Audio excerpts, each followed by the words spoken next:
my name is Elena Dominguez, and I am a somatic teacher, which basically means I help people befriend their bodies and befriend their nervous systems and learn how to navigate different nervous system states. So I'm particularly interested in helping people to get out of kind of the chronic fight or flight state that most people get stuck in, which anger is a big part of. I'm Christina Lafferty-Neal. I'm a licensed mental health therapist in Nashville, Tennessee. I work with adults who are experiencing high amounts of anxiety, and I learn to help them get back into their body, learn about their nervous systems, and create healthy relationships. I also do somatic and attachment-focused trauma work through EMDR. And I'm Arielle Neal. I am a social worker and a coach. And along with Christina, we teach a course on how to get unstuck from those repeating behavior patterns that keep you from going after what you most want in life. And so we do that using a combination of the Enneagram, really leveraging it as a tool for growth, and teaching about nervous system regulation. My name is Dr. Jake Hyde. I am a doctor of chiropractic medicine. My main interests are in health education, but I have specialties in functional movement of the body, as well as nutrition and energy psychology. So my name is Tia Norman, and right now the way that I show up in the world and serve is through guiding people through spiritual practice. And as a pastor. And what I'm really, really passionate about and fascinated by is the contemplative dimension of the gospel. So contemplative spirituality, mysticism, and the practices that come along with it are really like things that I feel very intrigued by and passionate about, and intentionally share with others. So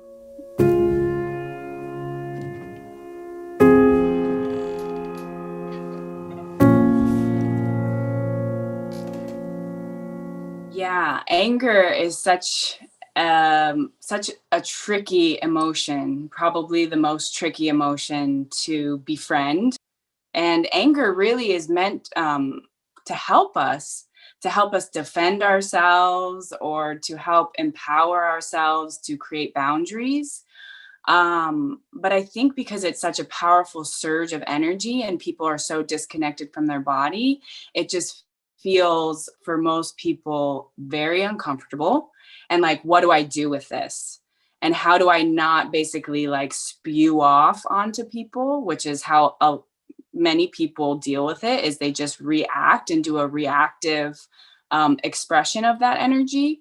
And then a lot of people also push down and clamp it down.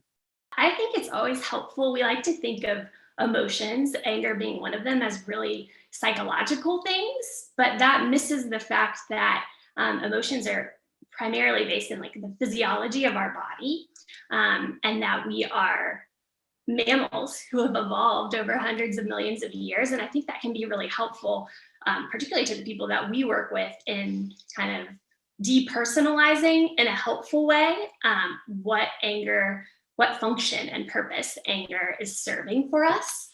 Yeah, anger is this energy within us that is a protective response that gets activated in our nervous system when we are picking up or perceiving on any threat or danger to our sense of survival or a sense of connectedness and belonging.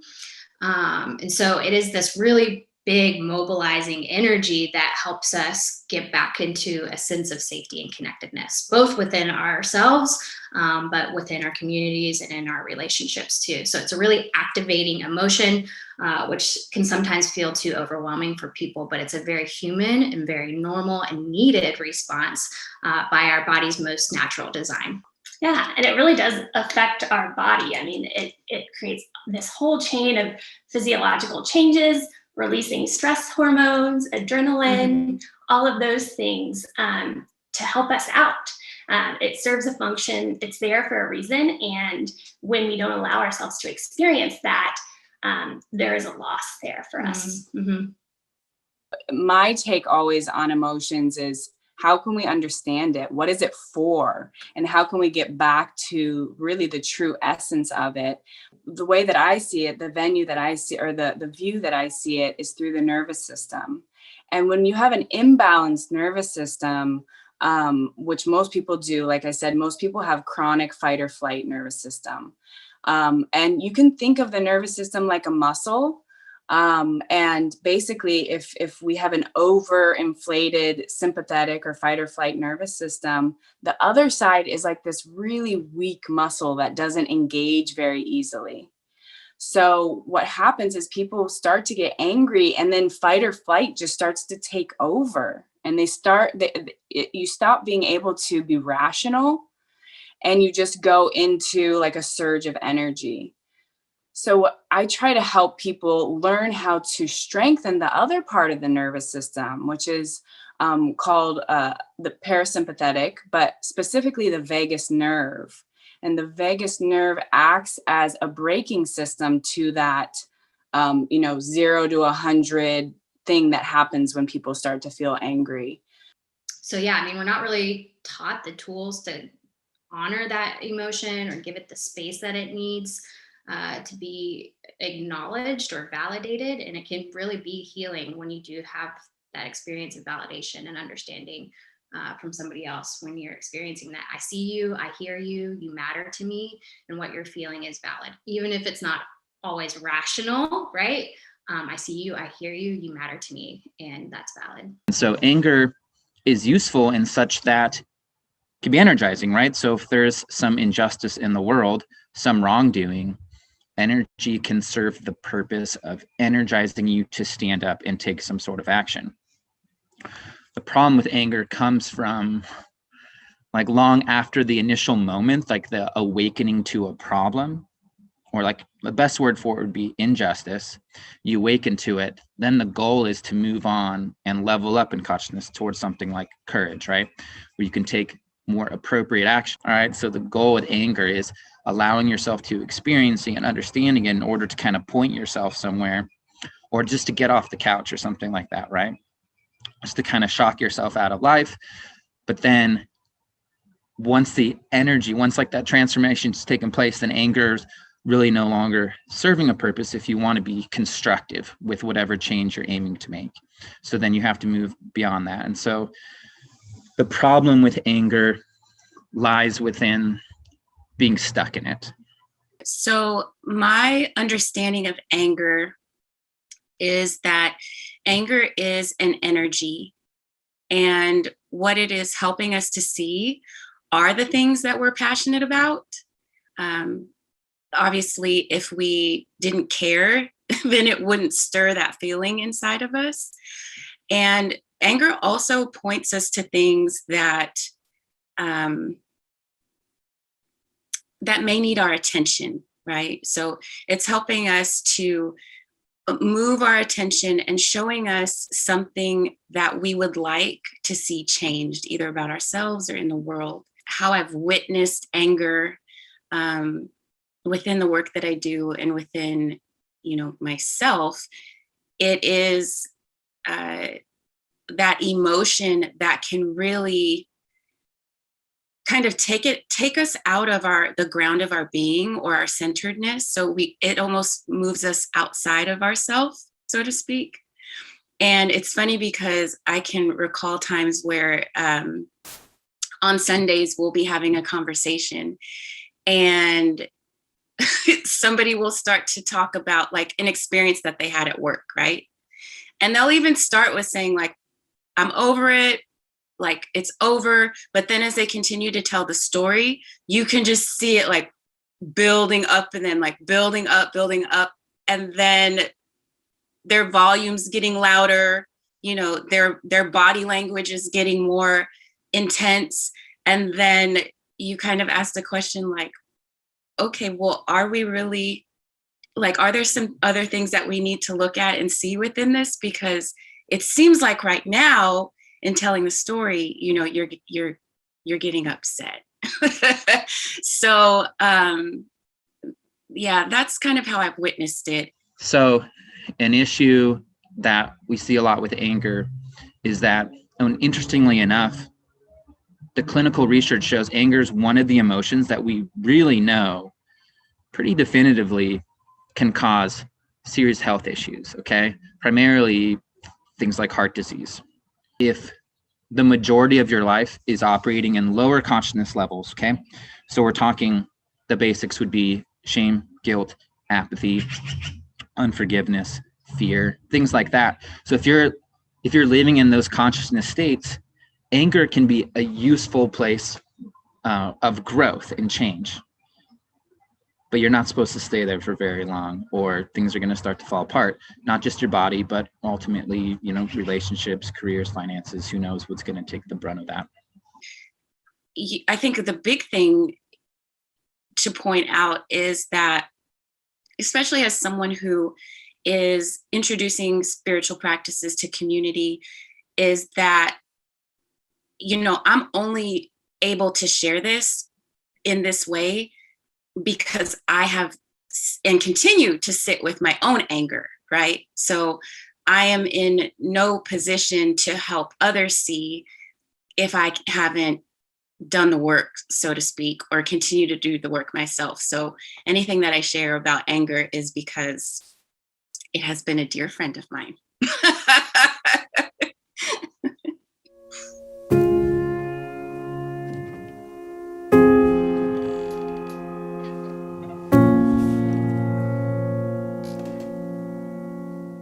There's like different facets to something, right? So just like, if you're looking at a sculpture, especially like modern art or something contemporary, it's like you're going to get something different from it depending on where you're standing, right?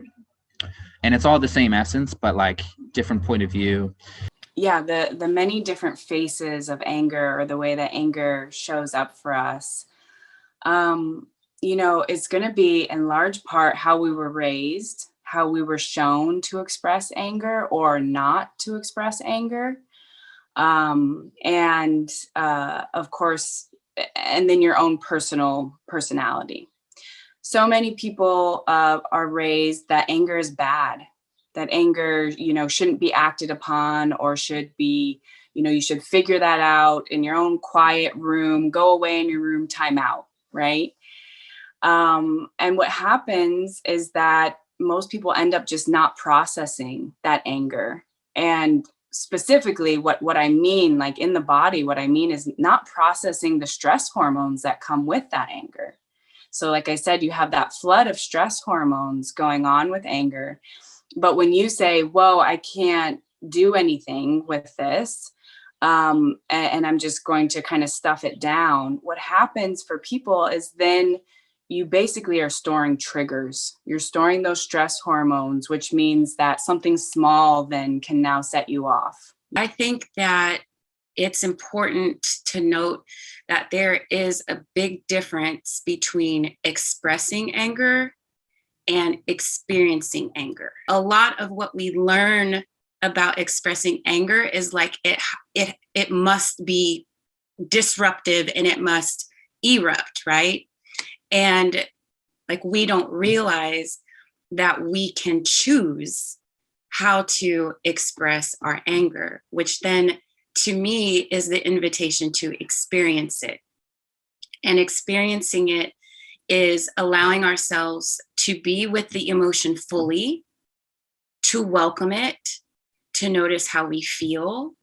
And in doing that, we put ourselves in a position to make decisions and to discern how we want to respond to the anger. So expressing anger could almost be, when done unconsciously, yes, it could be hurtful and it could be dangerous. If it's taking us to the idea that we need revenge, right? Well, then we're just all beating each other up and everybody's always angry, right? So we're just keeping the energy in this perpetual cycle.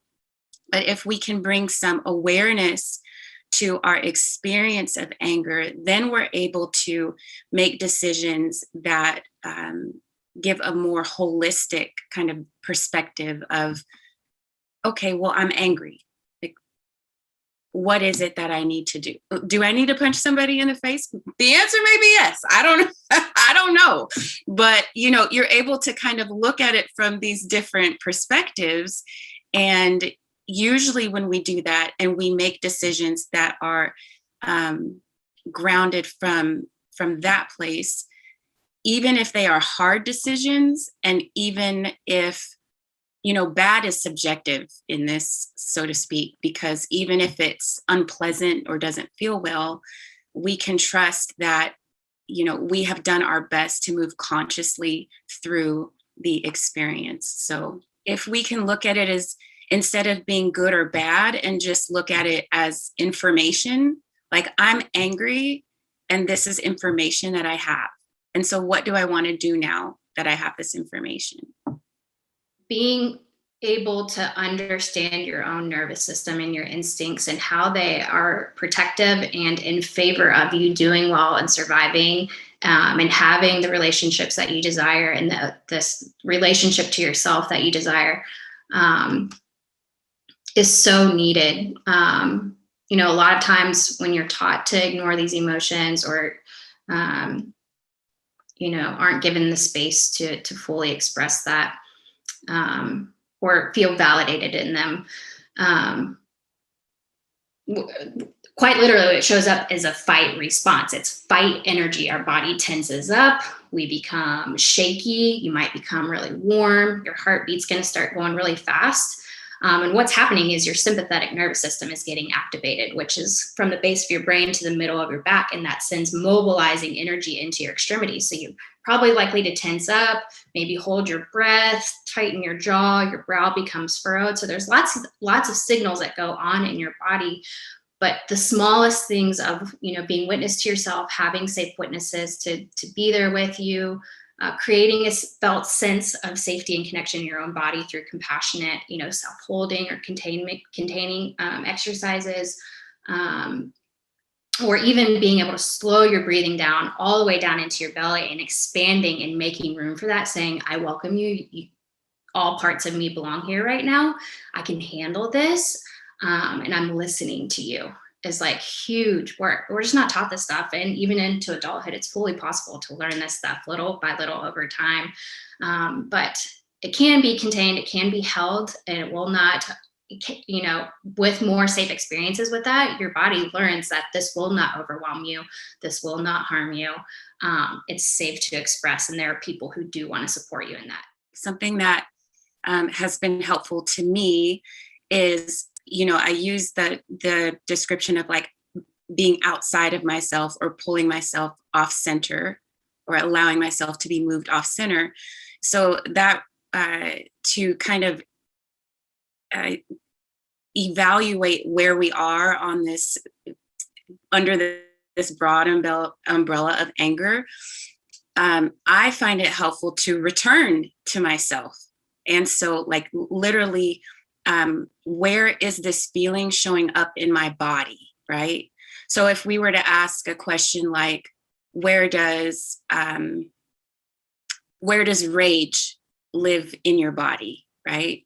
Or where does resentment live in your body? Like, for me, resentment often starts in my head. Like, I just keep playing the story over and over again about what was done and, what should have happened. And so it just starts to kind of ruminate in my head. So spiritual practices help, because it helps us have that awareness and then engage with ways to let the energy pass, which doesn't mean that you push your feeling away.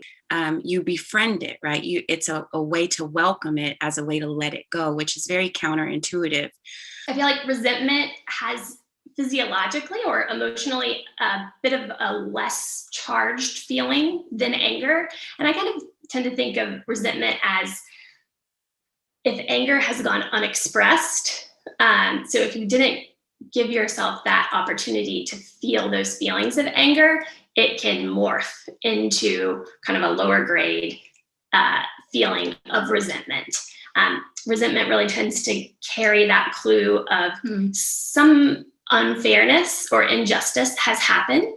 And I think it is a great clue. When you notice that you are feeling resentment, it can help you to prompt a question of what has gone unexpressed. Mm-hmm. And maybe that is that you haven't expressed a need, or you haven't clearly communicated the boundaries of a relationship, or a way that someone has hurt you or offended you, or any number of things.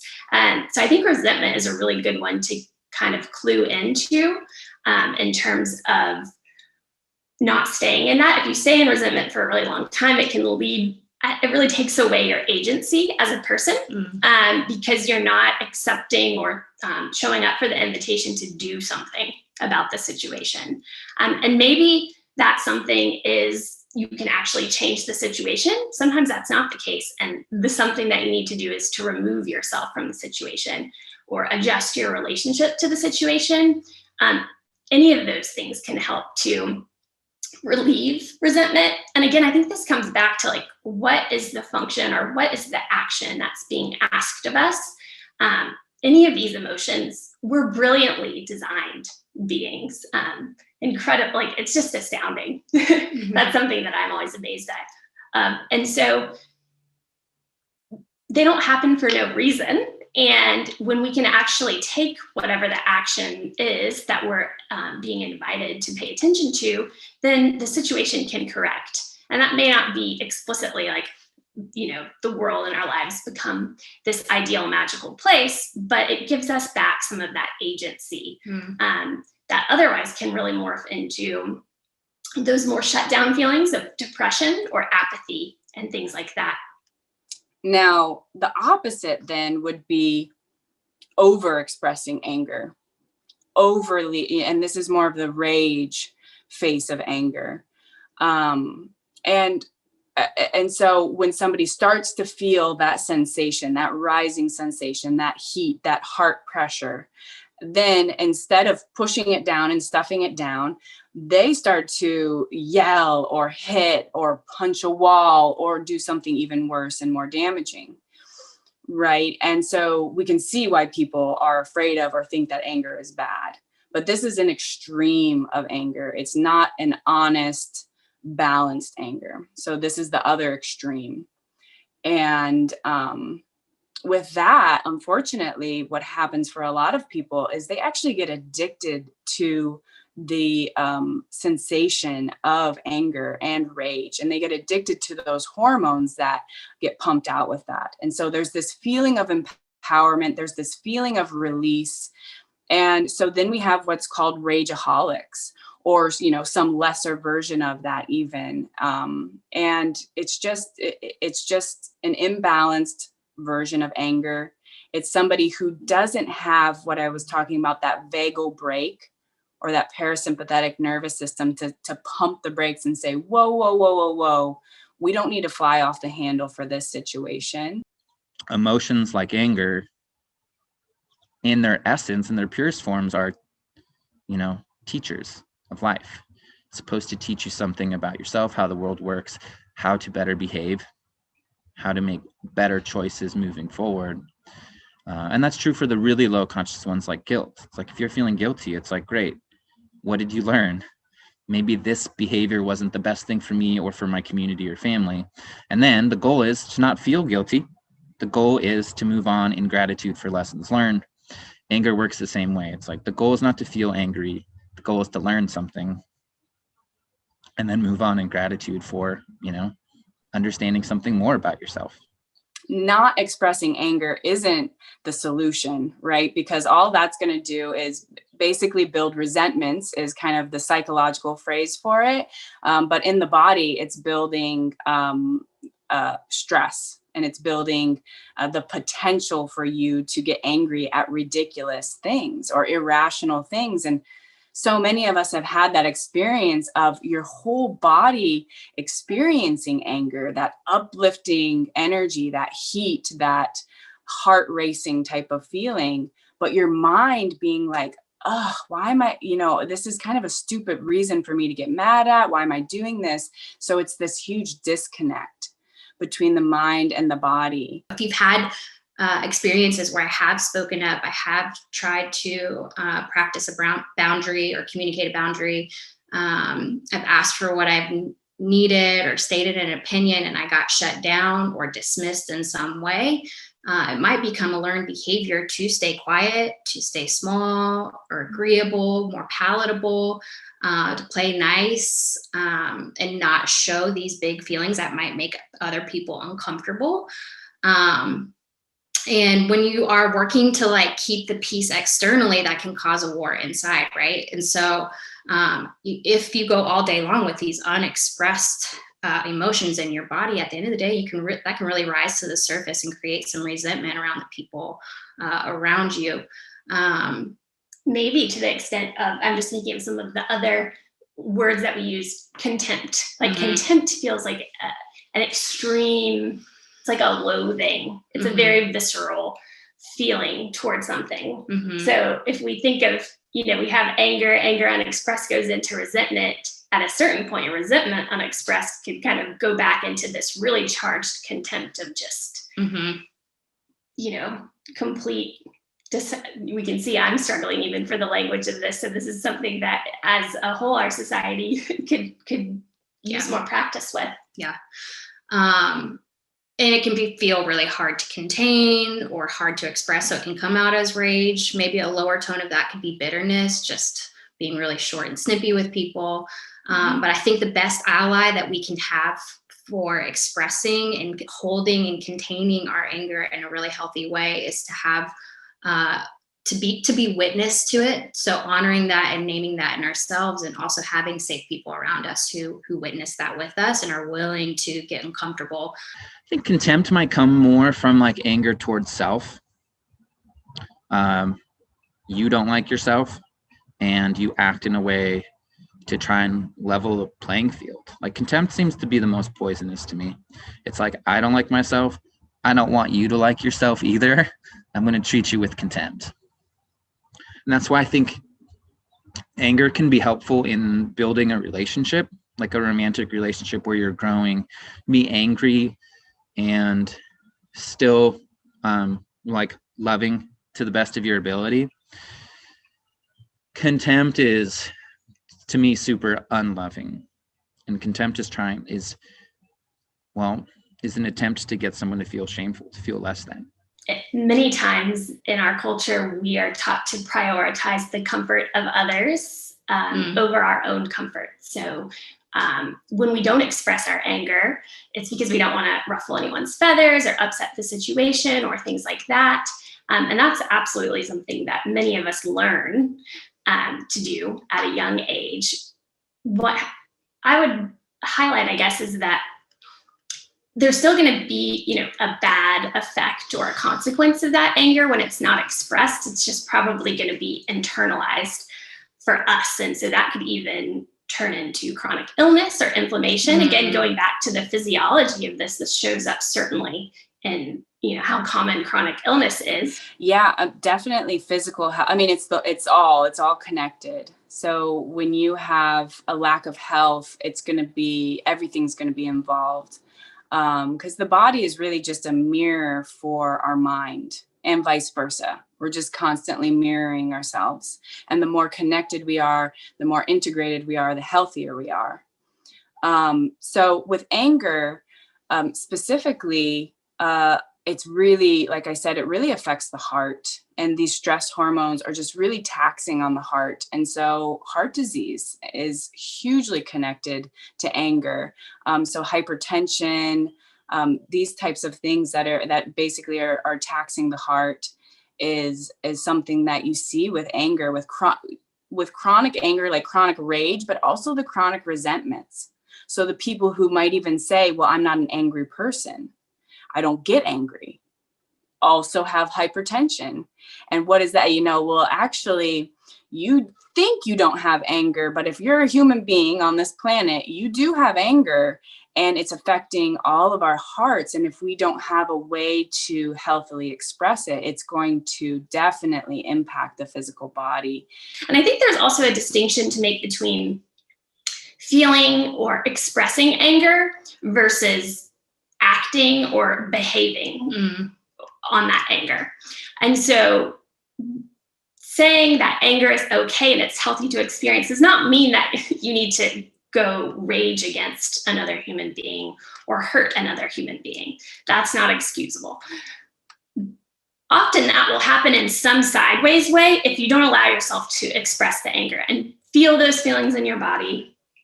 Allow yourself to do that, whether it is just with yourself or with someone who is safe. That is going to help you to not later down the line kind of blow up or act in a way that isn't aligned with how you want to move through the world at a later or point. shut down completely and become checked out, numbed out, possibly depressed or kind of separated from reality, which is another form of survival mode, which if you've lived in that place for a long time in that shut down, collapsed survival mode, this is where chronic illness can come in, because our vagus nerve and our vital organs start to constrict and reserve energy. And essentially, like other mammals in the wild, it's our version of rolling over and playing dead, because the world is too overwhelming. It's too much. I need to ride this threat out in order to survive. And so that can be really hard on the body if you don't have the tools or the awareness to get back into your safe and social engagement system.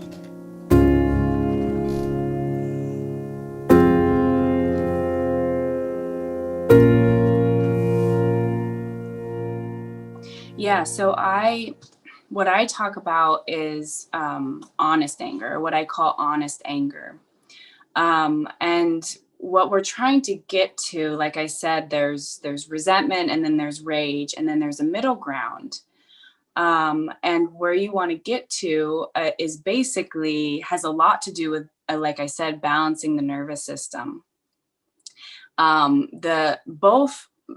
Both rage and resentment, or just a lot of stress energy or a lot of anger energy, however it's expressed or not expressed, comes mostly from the idea that you're not safe and that you need to protect yourself, and kind of walking around always thinking that you maybe thinking in your head or just feeling in your body that you need to be a certain way or whatever. So this is kind of our mind trap in our society.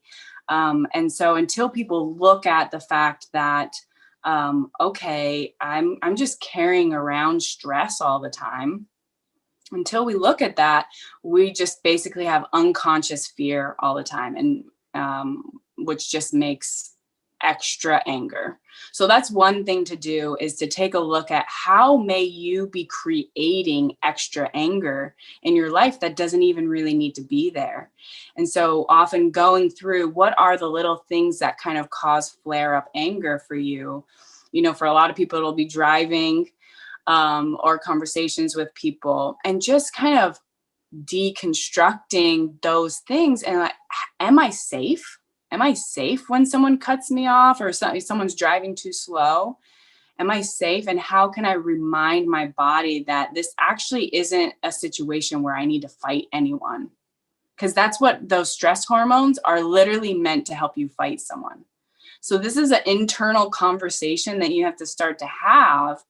And you start to say, okay, how can I come down off of that ledge a little bit and just start to think about my life a little bit differently?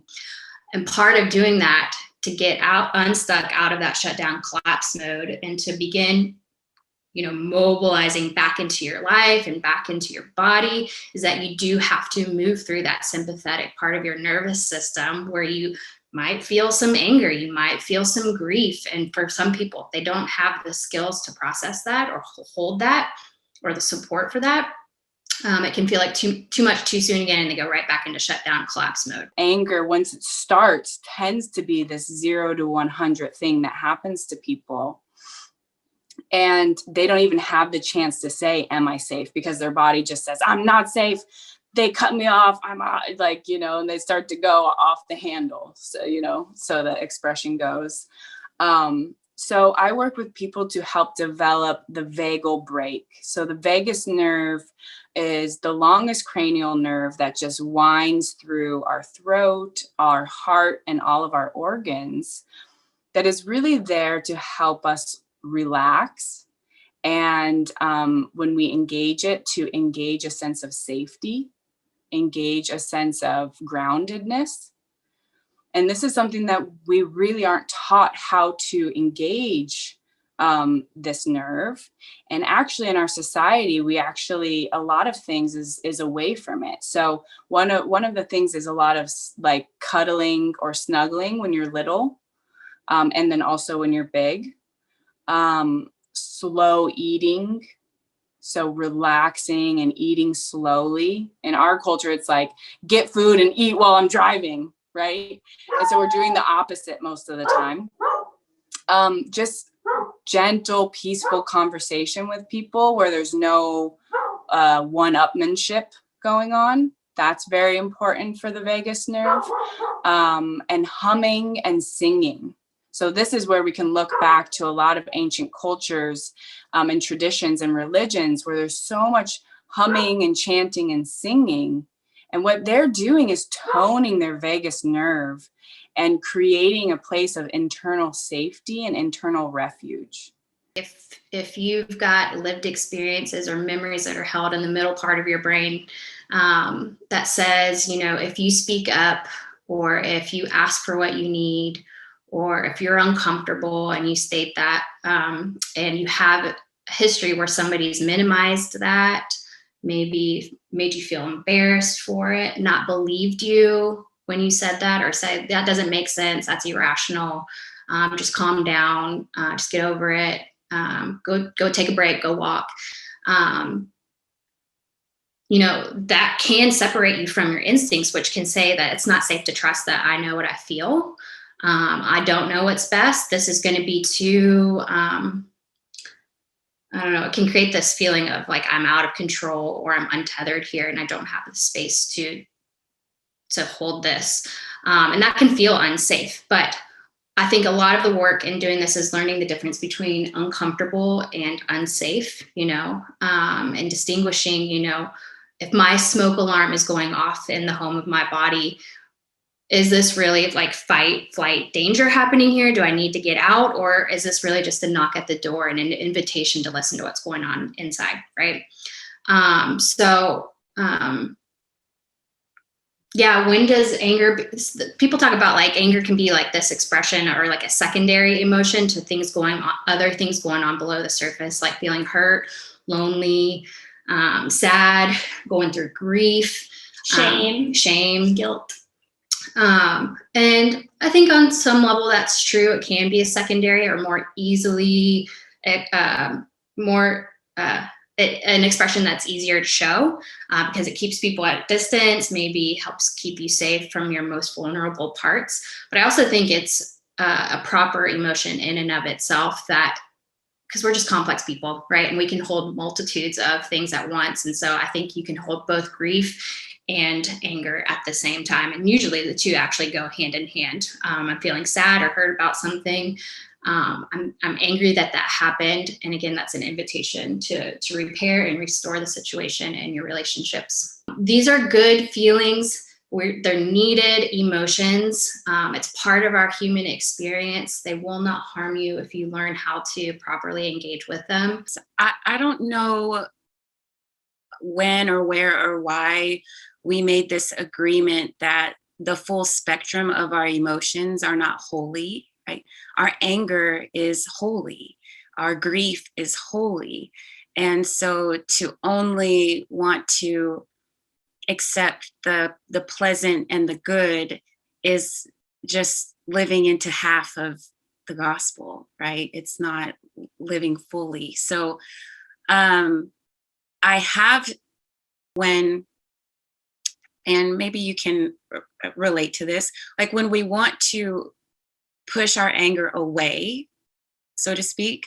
So saying like, recognizing that we're angry and having this awareness, like I'm angry and I don't want to be angry, so I'm not going to feel anger. Well, then we get angry about being angry. Like it's just piling on. So you have to ask like, well, how well is that working for you? You're just piling anger on top of anger. So it is that counterintuitive practice of saying, okay, instead of pushing this thing away, what if I just welcome it? What would it be like mentally, physiologically, for my heart, like, what would it be like to just sit with this anger and to just say, name it and welcome the anger? And what the experience of that often is that, yes, it can be very uncomfortable, and eventually it will begin to kind of dissipate. So that doesn't mean, that you're angry and then you sit down to meditate about your anger and then it just disappears like magic. No, this is why it's called a practice. And so, yeah, the pushing away to move toward a feeling that we don't genuinely feel at the time only just buries, what we feel. And eventually what we bury is going to come to the surface. The funny thing about not letting go, or you could say like unforgiveness, right? Because if you're angry towards past experiences, you can argue there's unforgiveness there. And the dysfunction there is that our mind thinks somehow justice is being served, like the scales are being balanced because like they did wrong and now I'm going to have this feeling towards them. And the reality of that is unresolved anger is, because we've already established in this conversation, like there's a toxic nature to it. So unresolved anger is allowing someone who's hurt you in the past to continue hurting you in the present.